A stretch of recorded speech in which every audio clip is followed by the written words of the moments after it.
दर्शक हो नमस्कार. आपण पाहता तडका न्यूज मराठी चॅनल. प्रगती लोकसंचलित 9वी वार्षिक सर्वसाधारण सभा कुरुलमध्ये मोठ्या उत्साहामध्ये संपन्न.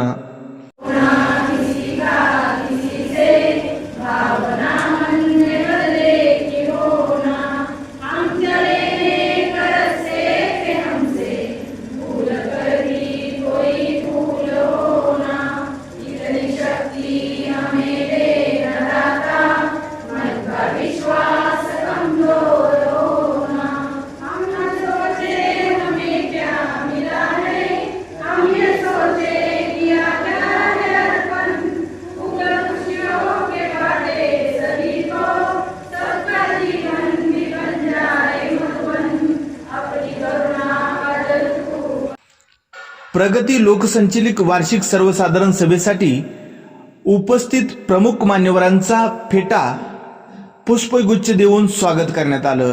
प्रगती लोकसंचलित उत्कृष्ट रक्कम बँक कर्ज प्राप्त केलेल्या बचत गटांचा यावेळी सन्मान करण्यात आला. त्यातील श्रीराम समर्थ महिला बचत गट लांबोटी, जय जय रघुवीर समर्थ महिला बचत गट सोहळे, श्री महालक्ष्मी महिला बचत गट कुरुल, पवन पुत्र महिला बचत गट सावळेश्वर. यामध्ये उत्कृष्ट ग्रामसंस्था पुरस्कार झाशीची राणी ग्रामसंघ वाघोली, जय भवानी ग्रामसंघ अर्जुनसोंड, नवप्रभा ग्रामसंघ चिंचोली काठी, उत्कृष्ट उद्योजिका 3 पुरस्कार प्राप्त झालेले आहेत. त्यामध्ये नीलावती आप्पासाहेब पाटील कातेवाडी, विद्या आप्पासाहेब पाटील सेज बाबुळगाव, कलावती अभिमान पांढरे पोपळी. 8 सप्टेंबर रोजी सकाळी 11 वाजता दोस्ती मंगल कार्यालय येथे प्रथम ज्ञानज्योती सावित्रीबाई फुले यांच्या प्रतिमेचं दीप प्रज्वलन विविध क्षेत्रातील प्रमुख मान्यवरांच्या हस्ते करण्यात आलं.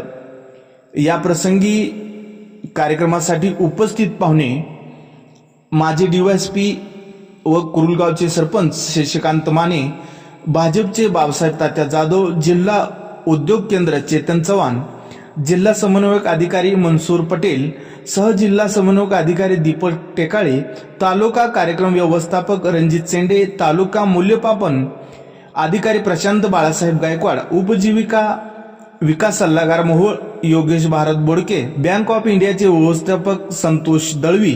प्रगती लोकसंचलित वार्षिक सर्वसाधारण सभा यशस्वी करण्यासाठी मोलाचं सहकार्य प्रगती लोकसंचलित साधन केंद्र कुरुलमधील व्यवस्थापक अनिल कांबळे, लेखापाल वैभव घोडके, ग्रामसंघ लेखापाल युवराज गडदे, योगेश शेंडगे, सहयोगिनी सविता केदार, सोनाली पवार तसेच वार्षिक सर्वसाधारण सभेचं प्रास्ताविक अनिल कांबळे यांनी केलं. तर कार्यक्रमाचं सूत्रसंचालन जीवन घोडके यांनी केलं. अहवाल वाचन वैभव घोडके यांनी केलं. त्याचबरोबर कार्यक्रमाचं आभार प्रदर्शन सविता केदार यांनी केलं.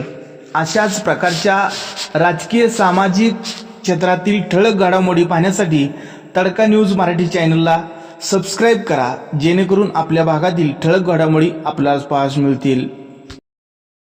यामध्ये आपण आतापर्यंत गेल्या वर्षी 7 कोटीपर्यंत कर्ज वाटप केलं होतं. 99.99% आपली कर्ज वसुली आहे. धन्यवाद.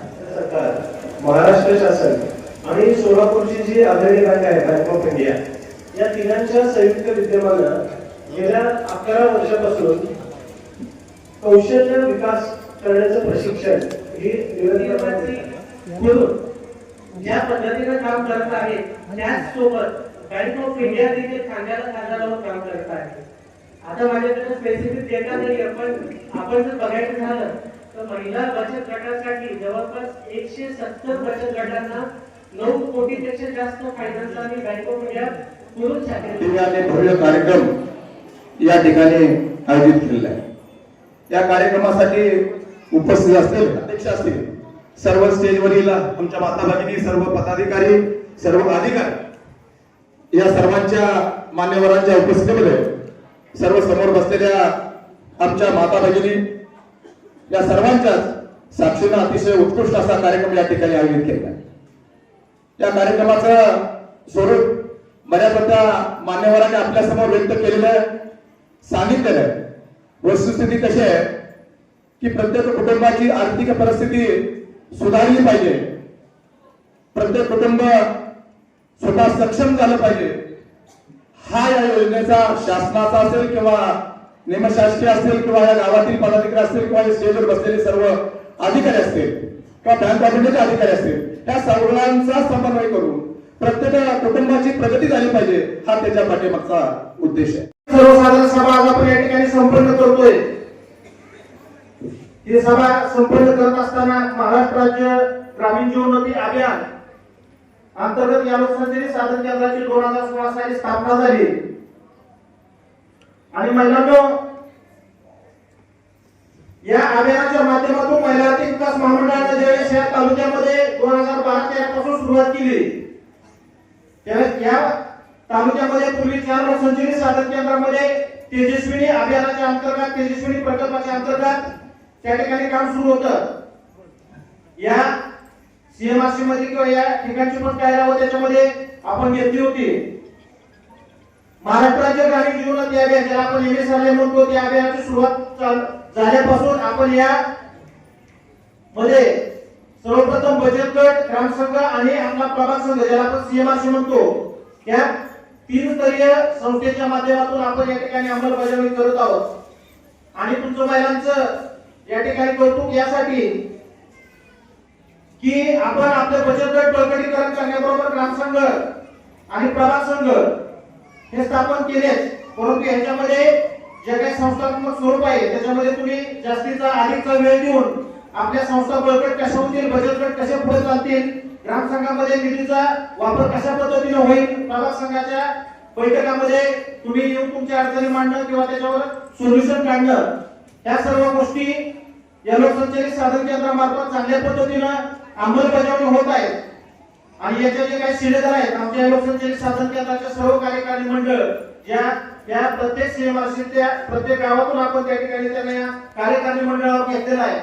ज्यांनी ही धुरा सांभाळली त्या या कार्यकारी मंडळासाठी सर्वप्रथम या ठिकाणी कौतुकाचे तुमच्याकडून टाळ्याची अपेक्षा बाळगतो.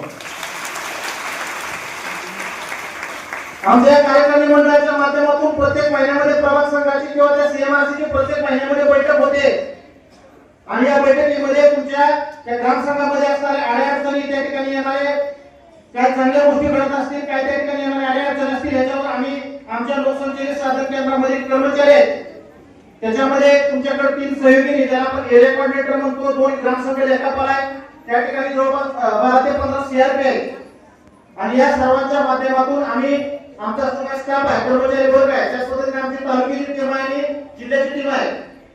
यांच्या माध्यमातून तुम्हाला जास्तीत जास्त महामंडळाच्या माध्यमातून, महाराष्ट्राच्या ग्रामीण जीवनोन्नती अभियानाच्या माध्यमातून तुमच्यापर्यंत जास्तीत जास्त योजना, सेवा कशा देता येतील याकडे आम्ही या ठिकाणी लक्ष देत आहोत. हे करत असताना आमच्याकडे ज्या पद्धतीने ग्रामसंघाच्या माध्यमातून ही संस्था जी उभारली आहे ती फक्त बचत गटामुळे उभारली. ही संस्था कोणाची सांगता येईल कोणाला? संस्था कोणाची? माझी का यांची का तुमची? कोणाची बोलायची सांगा. संस्था तुमची आहे का माझी का यांची? आवाज येऊ द्या. बचत गटाची कशावर काय पुरावा तुमच्याकडे ही बचत गटाची संस्था? बोला. ही संस्था बचत गटाची आहे हे तुम्ही कशावर सिद्ध करू शकता? मोठ्या मला ऐकून देतात. एक जण सांगा, कोणी सांगा, माझ्या लक्षात येईल. तुमच्याकडे काय पुरावा आहे की तुम्ही बचत गटाची संस्था म्हणून निर्माण झाली? बरोबर आहे, मान्य. पुरावा काय तुमच्याकडे सांगा. कोण सांगा.